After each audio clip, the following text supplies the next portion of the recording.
pergunta aqui, Otávio. Qual foi o papel e participação da comunicação? Desculpa, antes quem fez foi o Paulo Mesquita. Qual foi o papel e participação da comunicação no time do anúncio do Haddad como candidato? A participação da candidato, porque foi política, a comunicação teve foi participação política, nenhum de comunicação. A decisão foi política, da direção do partido com Lula, e o que a gente tinha ali era informação na hora exata que eles queriam nos comunicar sobre isso. Parte da estratégia do sucesso ali também era ter esse zelo com os tempos jurídicos, né? O presidente que lutou até o final para ser candidato. Então, a decisão ali, da hora que o Supremo julgou naquela noite, dele divulgar a carta, que ele passou a noite fazendo, foi toda da política. E a gente teve que montar, em algumas horas, uma estrutura que não parecesse de marketing para cobrir o anúncio na carceragem da Polícia Federal, né? Porque, você imagina, a gente viajando para lá de madrugada, você chega lá, a imprensa que chega para cobrir, vê uma estrutura de 4 câmeras, traveling, grua, parecia que estava tudo construído, né? Então, a gente, assim, como não estava construído, não tinha nada, a gente falou, bom, agora, no último segundo, nós não podemos parecer que estava também, né? Então, se vocês pegarem aquele programa nosso lá, que é Carta do Lula ao Povo Brasileiro, que é o que marca a mudança, todo o vídeo do Haddad discursando foi feito com o celular mesmo. A campanha do PT tinha recurso do fundo partidário, mas a gente usou uma estrutura super simples ali no anúncio, justamente para não passar uma imagem que seria falsa, né? Porque ali foi a decisão política do presidente com a direção do partido. A hora que eles saíram, a gente sabia do que se tratava e tinha uma estrutura de celular, inclusive o meu, né, para filmar e, a partir daquilo, montar o programa. Mas é com você ainda, porque eu ia ter uma pergunta aqui, continuação, que é o seguinte, aí é uma pergunta mais de avaliação do profissional. E você avalia que houve um atraso nesse anúncio, ou esse atraso era, se fosse antes, seria melhor, se tivesse e tal, ou foi na medida certa? Eu acho que é duro ser engenheiro, nesse caso, de obra pronta, né? O que eu penso é o seguinte, foi tão violento, minha opinião pessoal, o que aconteceu com o presidente Lula, porque tem um monte de gente agora sendo julgado. O Quaquá do Rio acabou de perder o mandato dele, tinha uma condenação em segunda instância.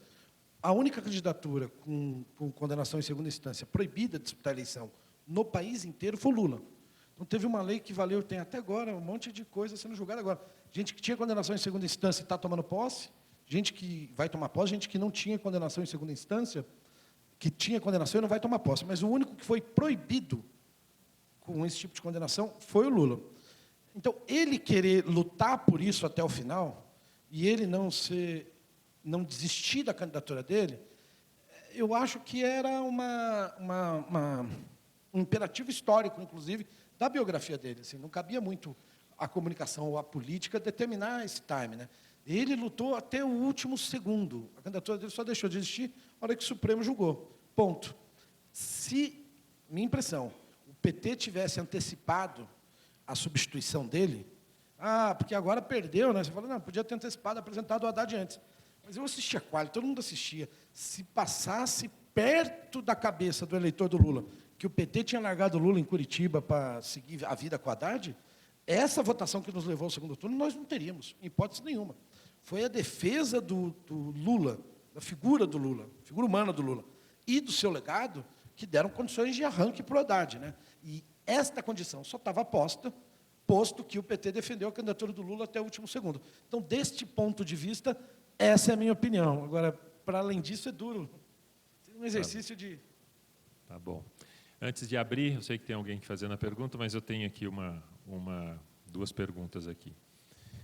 Se fizermos aí para os três, se fizermos um comparativo, que é uma afirmação aqui, que eu também concordo, que é com as campanhas 2010, 14 e 18, o investimento em redes sociais aumentou, certo? Todo mundo sabe disso, então, só da estrutura, etc.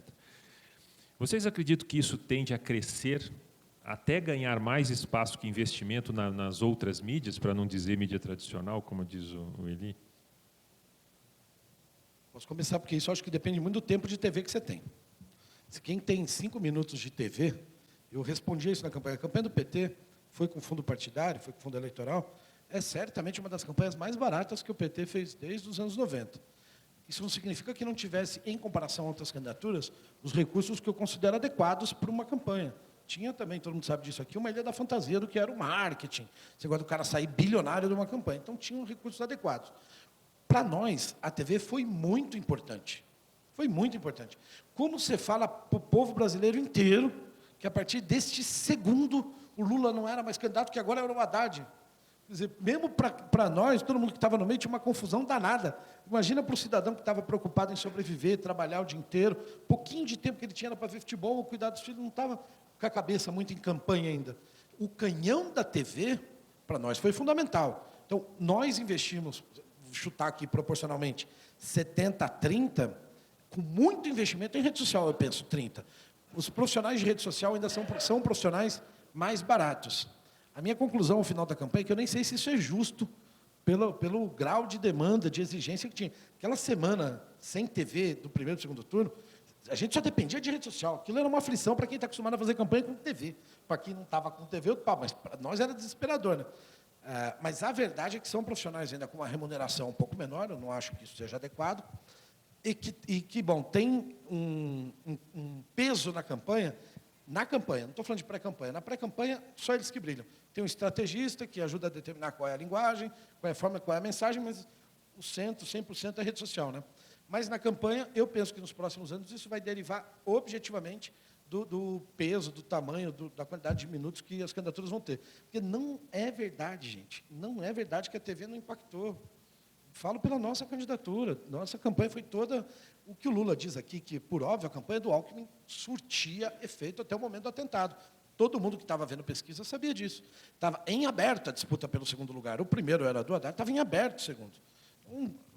Todo mundo apanhando, aquela pancadaria, brigando, não sabia onde ia parar. E o Haddad e o Bolsonaro ali 15 dias sem apanhar de ninguém, convalesceram no hospital, tal. Aquilo foi determinante para que conseguisse construir nele também a figura de antissistema, alguém mais moderado do que ele realmente era, né, nos discursos, enfim.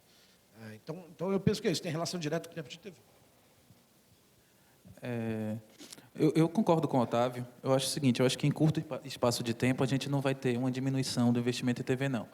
A verdade é que para fazer TV é muito mais caro fazer rede social. Você fazer um programa de 5 minutos envolve uma estrutura imensa, você tem que ter produção, de câmera, de tudo, de todos os profissionais que estão envolvidos, que é muito maior do que para você fazer uma live de 5 minutos, você bota um celular ali com o candidato falando.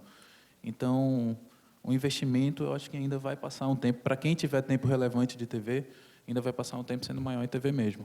E eu concordo com o Otávio, eu acho que a televisão foi importantíssima nessa campanha, inclusive o Bolsonaro, que diz que não usou. O Bolsonaro, se a gente for voltar lá atrás, ele é um fenômeno muito mais midiático do que político. A gente via aquele candidato, aquele deputado tosco falando um monte de coisa que as pessoas falavam, mas que loucura esse cara está falando. Mas ele ia na Luciana Gimenez, ele ia no CQC, ele ia no programa do Ratinho, ele ia não sei onde, os outros deputados não iam. E aquilo foi fazendo o Bolsonaro se fortalecer.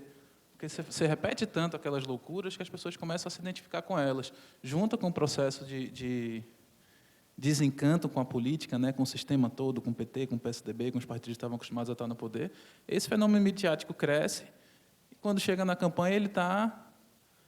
que existe uma chance de desconstrução, a gente perde essa chance de desconstrução quando tem um atentado e as pessoas ficam sem ter como reagir. Eu acho que foi a TV que elegeu o Bolsonaro, não foram as redes sociais. Ele soube usar muito bem o capital que ele ganhou, midiático, e não errou. Eu acho que a campanha do Bolsonaro não errou. Usou muito bem as redes que eles tinham para fazer, as ferramentas que eles podiam, mas eu acho que a TV foi muito importante nesse processo todo, principalmente se a gente voltar um pouquinho antes para 2014, 2015 ali. Tem aquela frase, né? Quem ganha a eleição é quem erra menos. Então, não é quem acerta mais. Eu só quero fazer uma reflexão do seguinte. Está havendo também uma questão de convergência de mídias. Quando a gente fala de 2010, 2014, 2016, veja, 2010 a gente colaborou no segundo turno nas redes sociais do Serra. O que tinha de principal? Orkut. Então, assim, também é uma consequência, talvez, essa migração para a rede social de um avanço tecnológico. Você não pode isolar um fator. Então, são N fatores. A gente vê aqui os celulares, bastante gente enquanto a gente vai batendo esse papo, vai mexendo no celular, vai se atualizando via celular. Agora, a capacidade de transmissão de dados também mudou muito. Se você pegasse em 2014, você tinha muito 3G, hoje você tem 4G praticamente nas regiões metropolitanas todas. Mas o Brasil é uma extensão muito grande, diferenças muito grandes, impossível se menosprezar o alcance da televisão hoje. A tendência é que tudo isso se torne uma coisa única? Eu acredito que sim. A minha única observação é a seguinte: o vídeo que hoje você faz para a TV, você também está tendo condições de fazer ele para a internet. Só que você está entregando aqui num Pocket TV. Né? Então, a pessoa vai assistir a televisão no bolso dela. Pegou aqui o celular, ela viu o programa. Por isso que quem tem filhos ou crianças pequenas, se eles encontrarem qualquer ator da Globo, hoje eles têm mais dificuldade de reconhecer do que um youtuber. Então, isso também é uma coisa interessante. E quando ele para assistir o YouTube, filhos que não tem, por exemplo, no meu caso, tenho 2 filhas, ela não olha no celular, não. Ela chega em casa e ela quer ver na TV. Ela, papai, quero ver o YouTube na TV. Também tem essa, né? Ela escolhe a programação dela e vê na TV. Era essa a minha colaboração. Se me permite, só uma coisa que eu acho que é importante da integração, que vocês dois falaram, e eu não disse, não existiu na campanha do Haddad uma separação entre TV e digital. Reuniões de pauta, de tática, de organização, eram juntas. Parte muito importante do conteúdo de web foi para a TV com mérito. E parte muito importante do conteúdo de TV, que era para a TV que não funcionou, no Quali ou algo que vale, acabou indo para a web. Né? Então, uma coisa que eu acho que é definitivo é ser uma coisa só. Não tem mais... As campanhas do João Santana tinham um núcleo de web, um núcleo de TV, um núcleo de rádio. Agora é um trem junto, enfim.